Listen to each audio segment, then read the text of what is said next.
దగ్గర 9-10 జిల్లాల నుంచి ఫుడ్ కూడా తయారు చేసి వీలైతే ఎయిర్ లిఫ్ట్ కానీ దగ్గరుంటే ట్రాన్స్పోర్టేషన్ తెప్పిస్తున్నాం.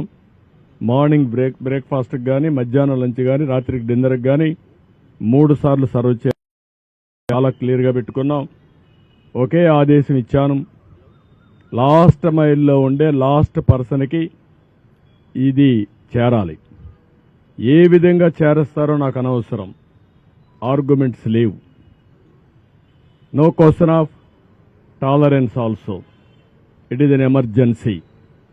ఒక ఎమర్జెన్సీ వచ్చినప్పుడు ప్రతి ఒక్క అధికారి కూడా సర్వశక్తులు ఒడ్డి అవసరమైతే మేము చెప్పిన దాంట్లో ఏమైనా డెఫిషియన్సీస్ ఉంటే మీరు కూడా కొంత మెషినరీ పెంచుకోండి. మీకు డిపార్ట్మెంట్స్ ఉన్నాయి, ఎగ్జిస్టింగ్ ఇక్కడ ఉండే డిపార్ట్మెంట్స్ ఉన్నాయి, పూర్తిగా సహకరిస్తారు. నాకు కావాల్సింది లాస్ట్ మైల్లో డెలివరీ జరిగి తీరాలి. 2 రోజుల నుంచి ఇబ్బందిలో ఉండే ప్రజలు ఇంకా కూడా ఇబ్బంది పడడానికి వీలు లేదు.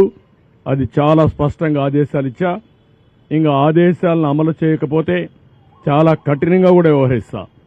ఆ విషయం కూడా చెప్తున్నా. నేను అందుకే చాలా క్లియర్గా హైరార్కీ ఇచ్చాం. టెక్నాలజీ కూడా మైన్యూట్ డీటెయిల్స్ వర్కౌట్ చేసా. ఆ విషయం కూడా మీకు చెప్పాలి. ఎందుకంటే సింగ్ నగర్కి అన్ని వెహికల్స్ వస్తే అక్కడ అందరూ రావడం, పెద్ద ఎత్తున అక్కడి నుంచి కిందికి పోనీయకుండా చేసే పరిస్థితి వచ్చారు. సింగ్ నగర్లో ఉండే అందరినీ కోరుతున్నా, ఎవరు అక్కడ సమావేశం కావద్దండి. వెహికల్ వస్తే మీ డివిజన్కి, మీ సచివాలయం ఏరియాకి వస్తాయి, అక్కడనే డిస్ట్రిబ్యూట్ చేస్తాం తప్ప ఇక్కడ డిస్ట్రిబ్యూషన్ కూడా ఆపేయమని చెప్పాను. అది కూడా చాలా స్పష్టమైన ఆదేశాలు ఇచ్చాం. ప్రతి ఒక్క వెహికల్లో ఎవరైతే ఒక అక్టోపస్ కానిస్టేబుల్ని, ఒక గ్రే హౌండ్స్ని, ఏపీఎస్సీ స్టాఫ్ని పెట్టాం డెలివరీ ఇవ్వడానికి. వాళ్ళు తీసుకొస్తారు ఇవన్నీ. ఎక్కడన్నా ఇవన్నీ చేయకపోతే పోలీస్ ఆఫీసర్లు కూడా చాలా క్లియర్గా చెప్తున్న, హైరార్కీ కూడా మోస్ట్ డిసిప్లిన్ ఫోర్స్ వచ్చి police. Be discipline. Law and order maintain చేసే బాధ్యత మీది.